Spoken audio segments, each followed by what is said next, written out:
Welcome back to Grow Fit Florida. I'm Jermaine, and today we are going to actually plant that longevity spinach. Now, if you've seen the video, I have longevity spinach now. I said that I'm going to put it in the ground, but I thought about it.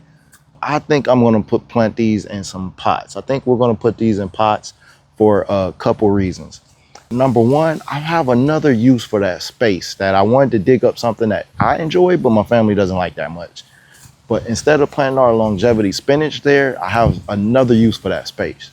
The second reason is because I'm able to move these pots around for this longevity spinach. So longevity spinach, it can take some sun and it can take some shade.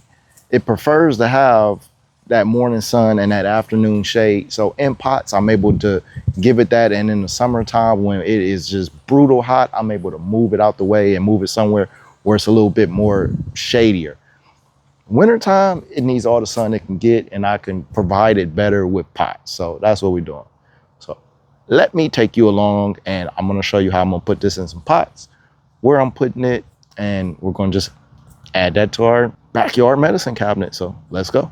Now, before we start, this is what I'm using. Got some gloves if I need them. We got some perlite, and I got some more grow bags that I just ordered. And these are 15-gallon grow bags. So this will be more than enough space for that longevity spinach. Actually, probably too much space for that longevity spinach because we have to fill this with soil. So that's another thing that they don't tell you. You want to go get the biggest pots for your fruit trees, yes. But for a lot of your herbs and your vegetables, you got to fill these with soil. So a bigger pot, more soil, more room for those roots. And oftentimes they don't need all that room, not right away. But we're going to go 15-gallon because we want this longevity spinach to thrive, to grow, and I don't feel like changing out those pots anytime soon. So this will give us a couple years of good growth because we have good soil, and that perlite is going to help with the drainage. So let's get into it. I think this is a great size. What do you guys think? All right, so let's go fill it. As you see, we have these bins right here that both contain soil, and this is potting mix.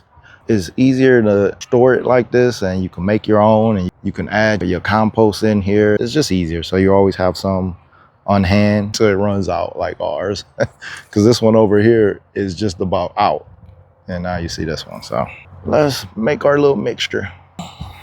Look at the quality of that. That is good soil right there. Now what I like to do, so we'll throw a little bit of soil in like this here, and then we'll take our perlite. We'll add some. Don't wait till you get all the way to the top to add your perlite because it's harder to mix it in.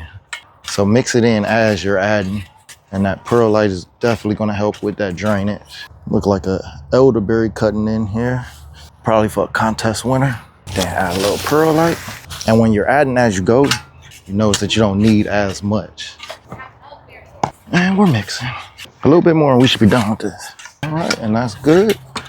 And we'll add some perlite to top it off. Mix this in. All right, look at that. Good quality. So we'll put our longevity spinach right on top, and we're good to go.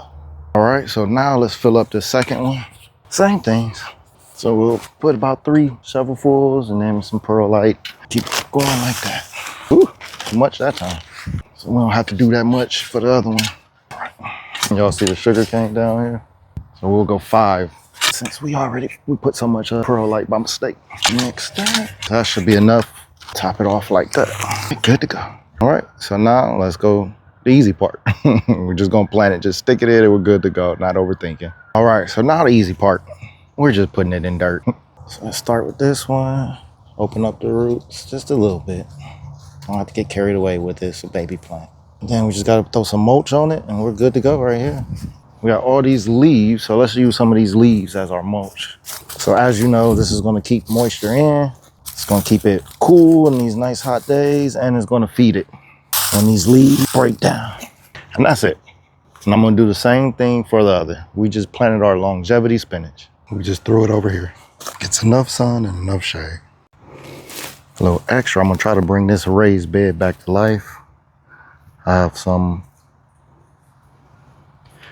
lemon bee balm that I'm gonna put down. We have holy basil, we have onions, turmeric, leaf of life, and we have some guinea hen weed all planted in here. So this is just gonna be all medicinal herbs planted in here.